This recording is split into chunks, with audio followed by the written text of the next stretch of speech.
The calendar may say that it's autumn, but I've sewn a summer dress. Stick around and I'll tell you all about it.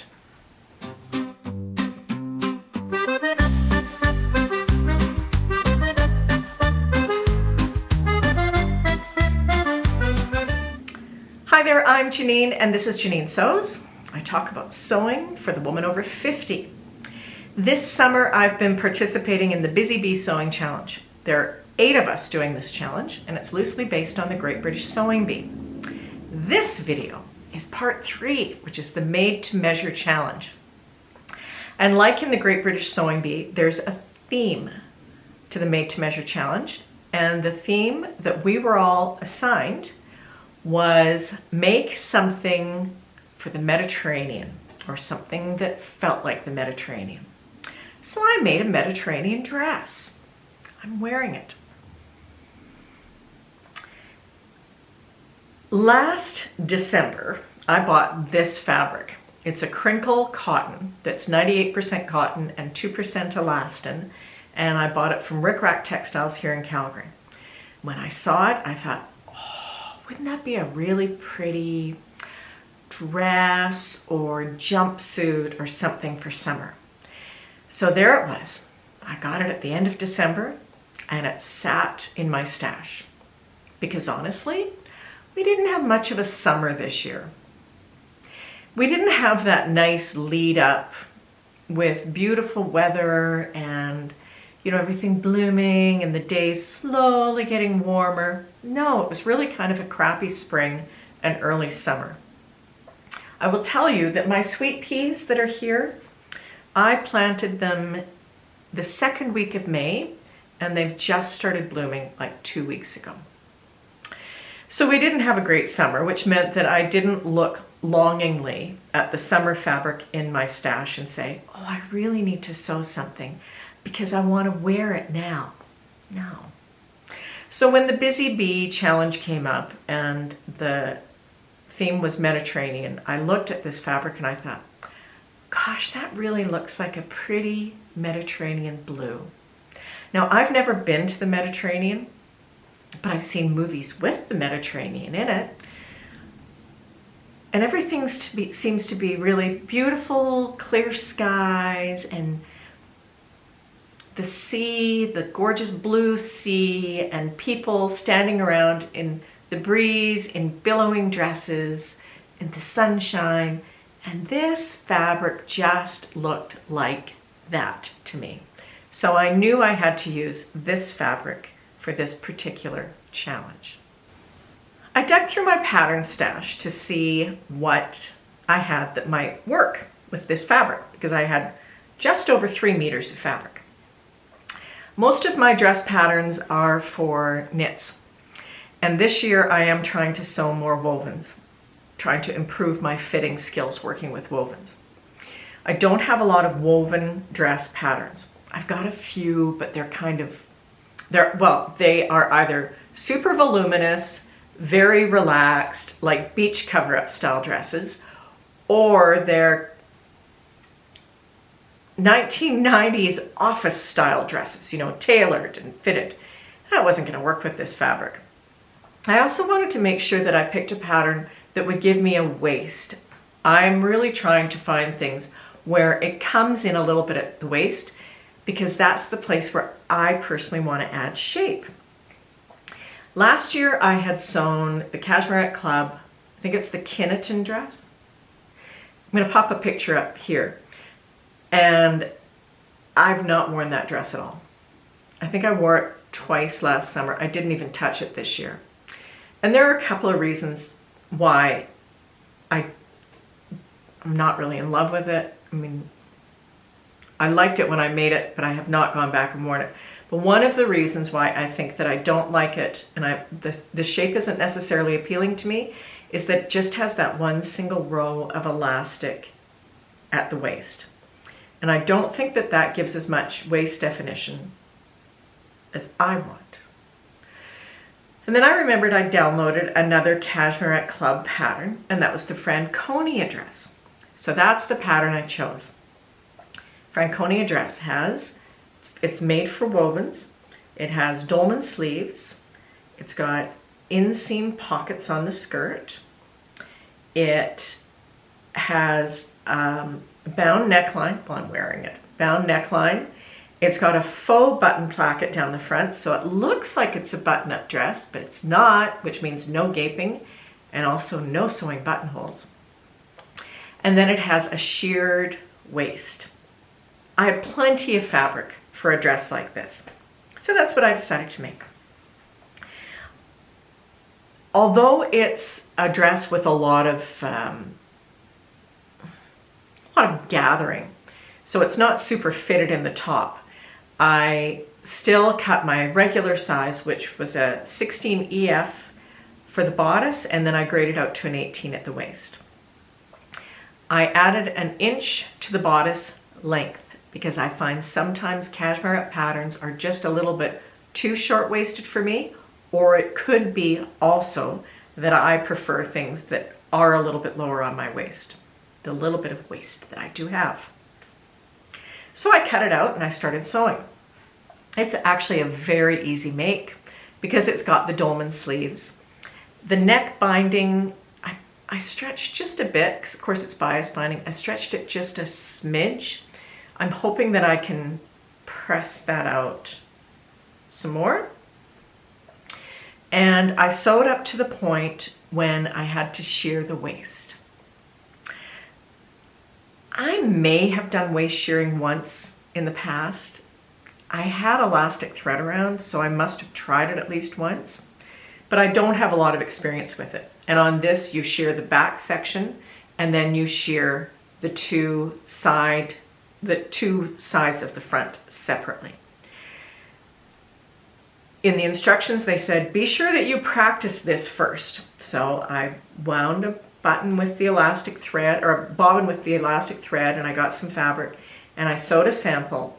And in the instructions, it said, you won't really see the amount of gathering until you've done several rows, because it continues to add to the gathers. So I did about 5 or 6 rows on my little sample, and I pulled it out, and there was no gathering. So I thought maybe it was this fabric, because it's got the, it's the crinkle cotton. It's got the stretch to it. Pulled out my manual. They suggested that you change the tension. I changed the tension. I tried different stitch lengths. No gathering. I tried stitching over a row of round elastic. I wasn't going to give the right look. I messed around for about 2 hours with the shearing, and I just didn't know what I was going to do if it didn't work. I thought that perhaps I would have to put in maybe some rib knit for the waist. Gosh, I didn't want to do that because I really liked this fabric. Then I thought, I'm going to just do one more thing. And I went out to YouTube and I typed in shirring on Brother sewing machine, because I sew on a Brother pace setter PS 500. Some lovely YouTuber had recorded a video on that exact subject. And it turns out, on a Brother sewing machine, when you put your bobbin with the elastic thread into the bobbin case, you have to pull the bobbin, beginning of the bobbin thread, through a little notch. So I put it in, changed all the settings back to the way they should have been, and ran through a row of practice stitches on a sample, and lo and behold, it sheared. I was so pleased. So I did all of the shearing on the waistbands. So you shear the waistbands and then you sew the side seams. Sewed the side seams and I put it on and I thought, needs a bit more definition. In the instructions, they tell you can do about 7 to 9 rows of shearing to bring it in as much as you want. So I did another 2 rows of shearing. So that was 9 rows front and back. Put it on. Still wasn't thrilled with how it looked. Just seemed too big in the top. So I pinned it and I took out some fabric and wound up a after I messed around with it and tried it on and basted and all of that, I wound up taking out a total between the two sides of 5 inches from here to the bottom of the waistband. And now it feels like the bodice fits right. And here's my sheared waistband.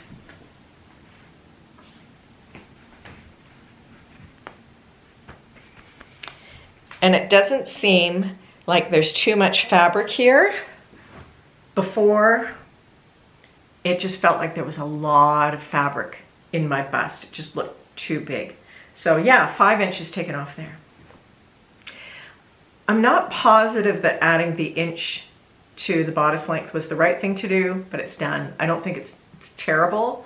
And I pinned it up this morning and I thought, would I be happier if it was shorter? And I decided no, it wouldn't make any difference. And I can actually sit down with the bodice the way it is and I don't have to pull it down afterwards. It just kind of falls nicely. So once the shirring was done, all that was left to do was sew the buttons onto that beautiful faux button placket that I was so happy to see and hem it. And when I hemmed it, I made the hem 1.5 inches instead of, so actually I took 2 inches up because I folded over 1/2 inch and then I made the hem 1.5 inches. I generally think that a deeper hem looks a little bit more substantial. So the dress is done. I put it on and I went to show my husband, and the first thing that he said is, "You can see through that completely." And my initial thought was, so? And he said, "No, you can really see through it." Well, I wasn't about to line it. And as it turns out, I have a slip and I'm going to wear it over a slip. I am wearing it over a slip now. It's a nice little slip that just comes mid-thigh. So it means that I don't have to worry about flashing anybody in sunlight and it'll look nice in pictures. It's very comfortable. The fabric feels so nice. It doesn't need a lot of pressing. After I pre-washed it, it didn't need pressing, which means that it's kind of a wonderful fabric choice for something that you would wear when you're traveling to the Mediterranean or anywhere else, especially if you're going somewhere where it's hot and maybe it's humid. You know, you sit in a chair, you have a glass of wine, sitting in a plaza somewhere, and you stand up and if it's hot and it's sweaty, the back of your dress is all creased. I don't think that's going to happen so much with this fabric. And also because it doesn't really need to be pressed, it's the kind of thing that you can take on holiday and you don't have to go to the laundromat. You can rinse it out in the bathtub and let it drip dry.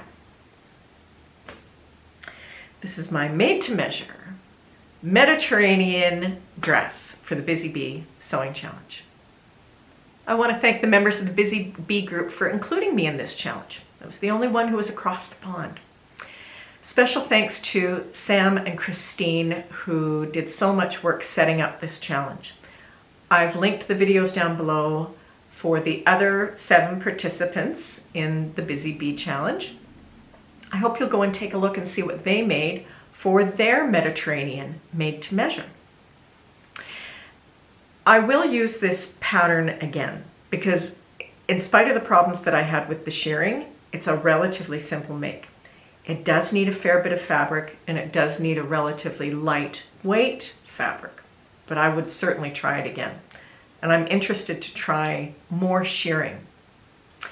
As it turns out, I'm going to get to test my theories about how well this fabric does in hot weather because we are going to the Mediterranean very soon.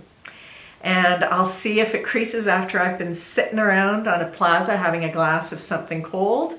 And maybe I'll try to get one of those pictures, you know, the traditional Mediterranean pictures with the beautiful sea and the gorgeous blue sky behind me. Thank you so much for watching my video and my channel. I'll see you again soon. Take care.